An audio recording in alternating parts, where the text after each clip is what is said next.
pan out. I had a similar idea.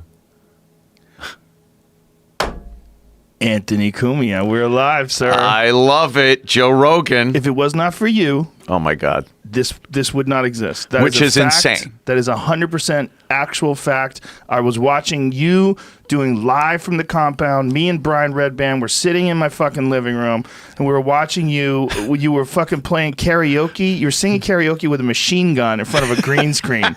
And I was like, this guy just set up his own studio. Like, he already has Opie and Anthony's show. At the time, you guys were on Sirius XM. Yeah. And he just decided to do this thing in your basement just for a goof. Yeah, it was like a hobby. But it's like guys who don't have kids, married, who are not married, don't have kids, don't have anybody telling them what to do, and they also have disposable income. Then you get to see what guys really want to do. They want to sing karaoke with a machine gun in front of a green screen. Yeah, it was crazy gun guy karaoke. So I could do that. If I was married, I would have a wife that would lose her mind at my living room. Like my living room table that you're supposed to have a candle on and little tchotchkes and stuff is a widescreen computer monitor and a gaming system right next to the table. I have a gaming computer that's just unbelievable. And I sit there and just play video games. So the table itself is a gaming monitor? Yeah, the whole table. Well, is it one of those touchscreen ones? No, it's a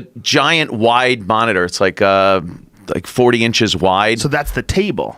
No, it's on the table. Oh, on the table. Yeah, the table's this big, heavy metal thing, but it's just everything. There's VR goggles up on the console by the TV. It's just sensors around the room for the VR.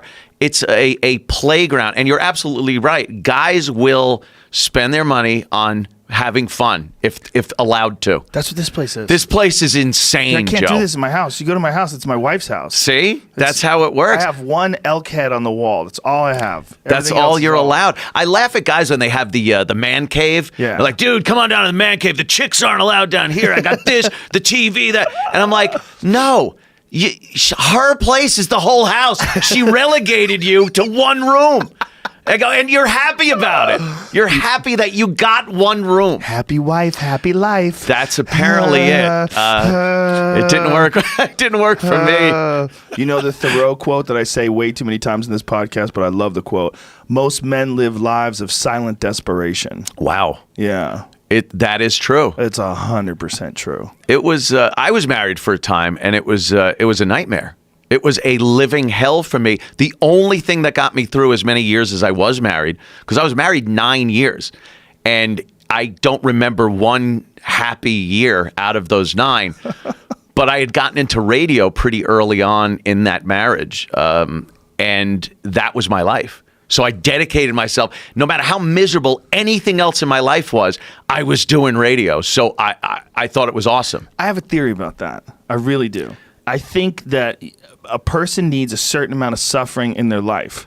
And if you look at some of the all-time great comics or even all-time great radio personalities like Howard Stern. Yeah. Right? Howard Stern, during his heyday, when he was the fucking man, was miserable at home. Right? And he would talk about it. He would hide in his basement. I love those stories. You would realize, like, here's this guy. He's the biggest radio personality ever.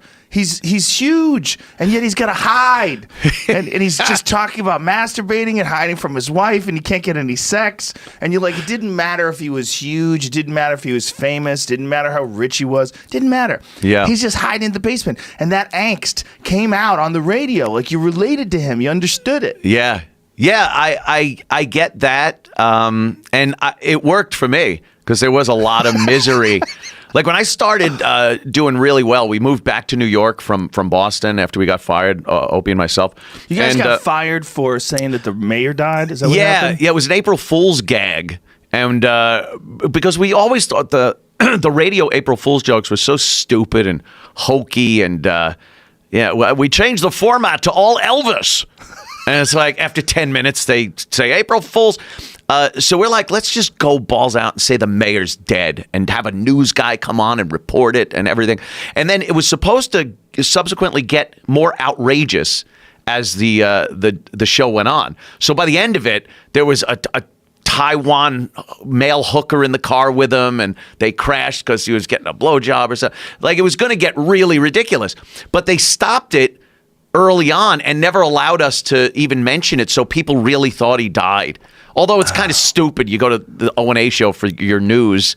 But back then, the internet wasn't what it is now. Exactly. The internet was it even? It was barely a thing. It was barely a thing because that was 97, around there, 98. What year did you get on? You were probably early adopter. I was on really early, like the 80s. I was on bulletin board boards? servers and used to play trivia games with a 300 baud modem with people, and I thought it was amazing even then. And then in the when we were up in Boston, I bought a digital camera that was just this giant thing, and I had a laptop, another giant thing, and I would take pictures of what was going on in the studio and then post them that night on a website that I figured out. I used to code the HTML myself and make a website just to post pictures and links. And people thought it was amazing. Like, you're seeing what we talked about that day. It wasn't instant, but it was pretty cool. And then I started doing videos. I was able to put video, like maybe 8-second clips of nude girls if they were in the studio, and pop that up, and people loved it. And then I got a bill from the company for bandwidth, and I didn't know bandwidth. It was a $12,000 bill for a month. Yeah, because there was no compression or anything. I'm pumping video out to thousands of people uncompressed, and apparently they had that happen a couple of times. So they told me, just don't do it again. They didn't make me pay, which was pretty cool. Wow. But at that point, I had to learn about coding and compression and things like that. Yeah. But so you just kept doing it and just put them in some sort of a compressed format? Yeah. What did you use? Do you remember back then? Oh God, I think it was like for audio, it was Real Audio, which was hilarious. That's right, the little player. Real Audio player would pop up. And then for video, God, I can't even remember what it was, but it was terrible. It was all pixelated, like 10 frames per minute kind of Isn't it thing. weird that things like Real Audio, which was everywhere, they just quit? They gave up. Are they around still? Yeah. Unless they changed into something else, or might have got bought out by got somebody. eaten up. Yeah, that happens to everything. But honestly, if it was not for you and your show, Live from the Compound, and for Opie and Anthony. Hilarious. Because Opie and Anthony was the first radio show that where I ever realized you don't really have to have a format.